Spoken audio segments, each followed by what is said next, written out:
Γεια σας και ήρθατε σε ένα ακόμα βίντεο στο κανάλι. Για σήμερα λοιπόν θα δούμε ένα πολύ ωραίο τρίκ, στο οποίο αφού λοιπόν ο θεατής διαλέξει ένα χαρτί, και αυτό λοιπόν εδώ το χαρτί επιστραφεί στην τράπουλα, στη συνέχεια λοιπόν απλώνουμε όλη την τράπουλα έτσι ώστε να φαίνονται όλα τα χαρτιά και λέμε στο θεατή να κάνει το χέρι του έτσι σαν να δείχνει και λέμε λοιπόν πως θα πάρουμε την πίεσή του καθ' όλη τη διάρκεια και λέμε στο θεατή λοιπόν να περάσει το δίκτυο ουσιαστικά πάνω από ένα-ένα όλα τα χαρτιά της τράπουλας και μόλις λοιπόν το χέρι του περάσει πάνω από το φύλλο το οποίο διάλεξε, η πίεσή του σιγά σιγά θα αυξηθεί και με αυτόν τον τρόπο θα μπορέσουμε να καταλάβουμε ποιο είναι το χαρτί το οποίο διάλεξε.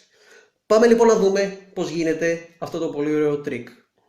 Πριν ξεκινήσουμε λοιπόν με το σημερινό trick, να σας δώσω λοιπόν ένα tip, γιατί ξέρω λοιπόν ότι πολλοί από εσάς ενδεχομένως να κάνουν το αντίθετο. Εμένα λοιπόν καλό μου χέρι είναι το δεξί, είμαι δεξής και ξεκινάω λοιπόν κρατώντας την τράπουλα πάντα στο αριστερό. Αυτό λοιπόν εδώ πέρα λέγεται mechanics grip. Ξεκινάω λοιπόν κρατώντας την τράπουλα με το κακό μου χέρι.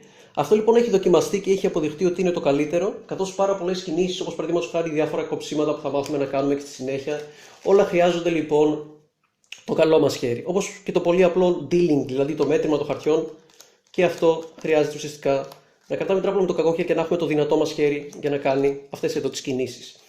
Ξεκινάμε λοιπόν κρατώντας την τράπουλα στο αριστερό χέρι. Εδώ πέρα φυσικά μπορείτε να δώσετε και την τράπουλα να την ανακατέψουν, αυτό δεν έχει καμία σημασία. Το trick δεν χρειάζεται κάποια προετοιμασία. Και όταν μας δώσουν λοιπόν την τράπουλα πίσω, ουσιαστικά θέλουμε να διαλέξουν ένα χαρτί και με την ευκαιρία να σας το δείξω πώς το κάνω και αυτό, αν και είναι πολύ εύκολο. Ουσιαστικά σμπρώχνω με τον αντίχειρα λίγα φύλλα, τα περνάω στο άλλο χέρι. Αυτή εδώ πέρα είναι λοιπόν και η θέση των δακτύλων. Κρατάω δηλαδή τα φύλλα από κάτω, τα δάχτυλα. Και συνέχεια συνεχίζω με τον αντίχειρα και σμπρώχνω λοιπόν και τα υπόλοιπα φύλλα για να είναι το άπλωμα το φύλλο ενός δυνατόν πιο μεγάλο. Και από αυτήν εδώ τη θέση λοιπόν τους λέω να διαλέξουν ένα χαρτί. Αφού λοιπόν αυτοί διαλέξουν ένα χαρτί, τη στιγμή λοιπόν που αυτοί κοιτάνε ποιο φύλλο λοιπόν έχουν διαλέξει, εμείς λοιπόν χρειάζεται να δούμε μυστικά ποιο είναι το τελευταίο φύλλο στην τράπουλα. Ο τρόπος λοιπόν που το κάνω εγώ είναι ανασηκώνω λοιπόν την τράπουλα λίγο με το δεξί χέρι και συνέχεια με το αριστερό χέρι το κάνω μια σβούρα και το περνάω στο άλλο χέρι. Με αυτήν εδώ την κίνηση λοιπόν βλέπω μυστικά ουσιαστικά το τελευταίο φύλλο στην τράπουλα. Μπορείτε όμως να το κάνετε και πολύ απλά, καθώς αυτοί βλέπουν το φύλλο τους, να σηκώσετε λίγο την τράπουλα και να δείτε ποιο είναι το τελευταίο χαρτί. Από εδώ λοιπόν μπορείτε να κάνετε πολλά διαφορετικά πράγματα. Αυτό που κάνω εγώ λοιπόν συνήθως είναι κάνω το Ινδιάνικο ανακάτεμα. Έχουμε κάνει σχετικό βίντεο, μπορείτε να το κοιτάξετε, να το δείτε. Και τους λέω φυσικά να πούν stop εδώ πέρα όπου θέλουν. Όπου stop βάζω το χαρτί μέσα και ουσιαστικά το φύλλο κλειδί μας, το 7 σπαθί, πηγαίνει πάνω στο φύλλο τους. Ένας άλλος τρόπος λοιπόν που μπορείτε να το κάνετε αυτό είναι, αφού λοιπόν έχουν διαλέξει ένα χαρτί και έχουμε φυσικά το φύλλο κλειδί μας κάτω, το οποίο είναι το 7 σπαθί, μπορείτε να τους πείτε να βάλουν το φύλλο πάνω και κάνετε ένα κόψιμο με το ένα χέρι. Έχουμε κάνει επίσης σχετικό βίντεο, μπορείτε να πάτε να το παρακολουθήσετε και αυτό.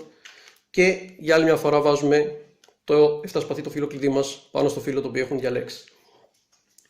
Και ο τελευταίος τρόπος, ο πιο απλός, φυσικά το 7 σπαθί, το φύλλο κλειδί μας είναι στην τελευταία θέση. Τους λέμε να βάλουν το φύλλο πάνω στην τράπουλα, να κόψουν όπου θέλουν και να ολοκληρώσουν το κόψιμο βάζοντας το φύλλο κλειδί μας το 7 σπαθί ακριβώς πάνω στο φύλλο τους. Εδώ πέρα φυσικά μπορούν να ξανακόψουν την τράπουλα όσες φορές θέλουν. Αυτό δεν θα αλλάξει τη θέση του φύλλου κλειδιού μας. Φυσικά υπάρχει μια περίπτωση να την αλλάξει, αλλά είναι πολύ σπάνια. Και από εδώ λοιπόν συνεχίζουμε στην επόμενη φάση του trick. Από εδώ λοιπόν απλώνουμε όλα τα φύλλα της τράπουλας, κάνουμε δηλαδή ένα spread, το έχουμε επίσης δείξει σε σχετικό βίντεο. Και το φύλλο λοιπόν το οποίο έχουν διαλέξει θα βρίσκεται πάντα μπροστά από το φύλλο κλειδί μας. Σε αυτή την περίπτωση εδώ το φύλλο κλειδί μας ήταν το 7 σπαθί. Οπότε ξέρουμε σίγουρα πως το φύλλο το οποίο διάλεξαν είναι το 3 καρό. Εδώ πέρα λοιπόν είναι που φέρνω και την ιστορία αυτή με την πίεση του θεατή. Τους λέω λοιπόν να κάνουν έτσι το χέρι σαν να δείχνουν και λέω πως ουσιαστικά θα πάρω την πίεσή τους και καθώς ουσιαστικά θα περάσουμε πάνω από το φύλλο τους, η πίεσή τους σιγά σιγά θα αυξηθεί και έτσι με αυτόν τον τρόπο θα μπορέσω να καταλάβω ποιο φύλλο έχουν διαλέξει. Εδώ πέρα λοιπόν θα σας δείξω δύο τρόπους, εγώ χρησιμοποιώ και τους δύο, ένα αλλάξ, μπορείτε να κάνετε φυσικά όποιον θέλετε από τους δύο. Ο πρώτος λοιπόν τρόπος είναι, περνάω φυσικά ένα-ένα από όλα τα χαρτιά της τράπουλας και εδώ πέρα συνήθως προσπερνάω το χαρτί τους και κάνω σαν να έχω καταλάβει ουσιαστικά κάτι να έχει αλλάξει. Συνέχεια πηγαίνω λίγο προς τα πίσω, ξανά λίγο προς τα μπροστά. Ουσιαστικά μειώνω δηλαδή τον αριθμό των φύλλων που βρίσκονται ανάμεσα στο φύλλο τους και εν τέλει τους κάνω να δείξουν αυτοί οι ίδιοι το χαρτί τους και να το βγάλουν έξω. Αυτό το trick σίγουρα θα πάρει πολύ δυνατές αντιδράσεις. Θα σας δείξω λοιπόν τώρα και το δεύτερο τρόπο. Ο δεύτερος τρόπος λοιπόν ξεκινάει πάλι έτσι, αλλά στην πραγματικότητα πάμε και πιο πέρα. Ουσιαστικά σε όλα τα χαρτιά της τράπουλας. Και εν τέλει ουσιαστικά είναι σαν να βγάζουμε, σαν να ακυρώνουμε κάποια χαρτιά και λέμε πως το φίλο σου σίγουρα δεν βρίσκεται ανάμεσα σε αυτά τα χαρτιά. Συνεχίζουμε λοιπόν με αυτόν τον τρόπο, βγάζουμε και άλλα χαρτιά, λέμε αποκλείται να είναι κανένα από αυτά.